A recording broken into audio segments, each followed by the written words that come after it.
Hey, hello, hi. So, new episode is gonna come out, and that's gonna be on Stoicism because a total of 7 people voted for Stoicism. So, for those 7 people, I'm gonna talk about Stoicism, and that episode will be very scripted and very compact because I want to see how much I can fit in let's say 30 minutes or 40 minutes of the podcast. And it will not include any segment about Aswad. It will not have a song of the day segment. It will be just pure me talking about stoicism. I just go hey, hello, hi, and then stoicism. But before that, I thought I should make a video and talk about what I really know about stoicism and how I got into stoicism, and I guess why I kind of hate stoicism in a way. But regardless, to start it off, firstly, I got into stoicism in way back in 2022, yeah. So I was just discovering philosophies, and a lot of it was so back then there, I think a major difference kind of in stoicism in philosophies was you have nihilism, which is like, well, oops, life is meaningless and stuff like that. And you had existentialism, which like you form your own meaning kind of thing. Absurdism was kind of new to me, so I just didn't know what absurdism was back then. I'm kind of grateful that I do now. And there was Stoicism. Stoicism was a branch of philosophy that dealt with a code, a conduct, a very righteous way to live. And the more I got into it, the more I kind of understood what it was. And okay, essentially, there are two major fathers of Stoicism, if you want to say. One is this guy. It's his Marcus Aurelius. If you know anything about Stoicism or philosophy, you probably have heard about Marcus Aurelius. The second one is actually not as well known in the general masses, is Seneca.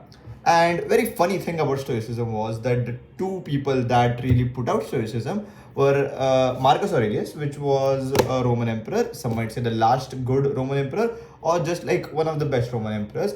And the second guy, Seneca, was actually a slave. So they always say that Stoicism is the kind of philosophy that ranges and applies from an emperor to a slave. So that's why it's very all-encompassing kind of philosophy. And I would not say I disagree particularly because again, you would think that objectively they're living very different lives, right? In materialistic sense, but I would say at the core of what they thought or who they were as a person or what they were experiencing, they were pretty similar. So it is not exactly very all encompassing in that sense. In a way that Stoicism kind of becomes a philosophy, a wartime philosophy for them, for a wartime man, a wartime person. So I guess what so when then I started reading, and I think Seneca was easier to get into because whichever sources I refer to, like there were the YouTube videos, or I would have watched blogs about it and all of it. They just kind of boiled down Seneca's philosophy to a very simple principle. Seneca believed that there are two things. There are things that are in your control, and there are things that are not in your control, and then you draw a line in the middle. What he did was, if anything ever crossed from here to here, something that was in his control went to somewhere that is not in his control, he would just stop putting value in that thing. That's as simple as that. While I would say that Marcus Aurelius is slightly more complicated than that. Obviously, he follows the cornerstones of Stoicism, but I would say he does it in a more nuanced way than whatever I've heard about Seneca. Obviously, now I'm not gonna act as if I have read Seneca because I have not. I will read now before making the video. But I have read a lot of Marcus Aurelius, and from what I perceive of him as a person, it is slightly more nuanced than just this principle of Stoicism. But that is what I first heard about. That Stoicism is about, if this thing goes from here to here, you just don't give it any value. And that is where my problem lies. The absolute truthism in that is what I don't really appreciate.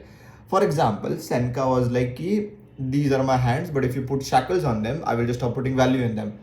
And I understand where it's coming from if it was given that the shackles were permanent, but you can't gauge that.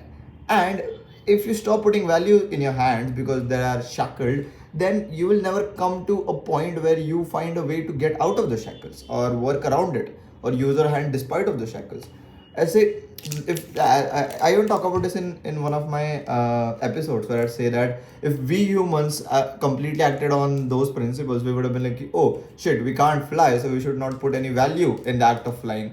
And then we would have never invented helicopters or airplanes and jet rocket jets, jet rockets. Yeah, but we do put value in that, and we do kind of want to overcome that, so we do that. So that was not exactly what I agreed with back then, which is already turned me down to stoicism. And secondly, the major problem was this book, this fucking book. I love this book. Okay, let me tell you, I did not even, this is the first physical copy of a philosophy book that I bought. And again, I did not plan to. I wanted to buy the Myth of Sisyphus, but that day the guy did not have Myth of Sisyphus. So I was like, you know what, I might as well buy this. It was there, and I was like, sure, I'll buy it. I'll read it for a while. If you wanna read meditations, please don't read this one. There is an easier translated version. I think it's called Henry's translation or something. I don't remember the name, but I'll talk about it in the episode. Please do not buy this one. It has very tough English in a way. It's not translated in a way that should be read. And this the book also advertises itself in a very weird way. It's like find your inner peace in a world full of chaos. Again, it is trying to sell itself like a self-help book, which it should not be. This is philosophy. If you want self-help, go into the New York bestseller genre. This is not here. But regardless, the more I read this, right, I realized that although Marcus Aurelius was the king and was the emperor, he was a very troubled man. He had a son who would not listen to him, a wife who would probably cheat on him, and not very good health or a good kingdom. The times under which he was ruling was not really great. His best friend or his minister was one who tried to perform a military coup on him, and a lot of stuff happened in his life. And this was essentially his journal. Every night he used to write and tell himself that you need to live, death is there. He used to remind himself of death, like death is coming. You are born every moment and then you die the next moment, and the cycle repeats. And a lot of this, although it does sound very wise and very helpful, if you look at meditations more as the a deep dive or insight into a deeply broken man's headspace, instead of looking at that as the Bible of self-help or the Bible of 10 commandments that I need to follow to live right, it will be a lot more helpful for you, because then it does not become so extremist. It does not become so black and white. This is what you need to do, this is what you don't need to. And you can actually derive a lot more from the book than just oh, this is, yeah, you should not love your wife, you should not love your parents, and they were never yours to begin with, or something like that. Very extremist. If you take stoicism and extrapolate it to the highest extreme, then it's just not gonna work out. And that is I think that is the introduction I would have wanted to do in this year. You can hear firecrackers in my background, so not very professional of me, but again, 10 subscribers. So, but regardless, I will try to kind of de-incelize stoicism in my podcast, and I'll talk about meditations, Marcus Aurelius, Seneca, and his books. And I also talk about a slightly modern stoicism versus Roman stoicism. And me, I will also want to talk about how stoicism was not just a philosophy, but it was a science, really. It was primarily science. They talked about astronomy and other sciences. So yeah, we'll cover all of that. I'll see y'all in during the episode.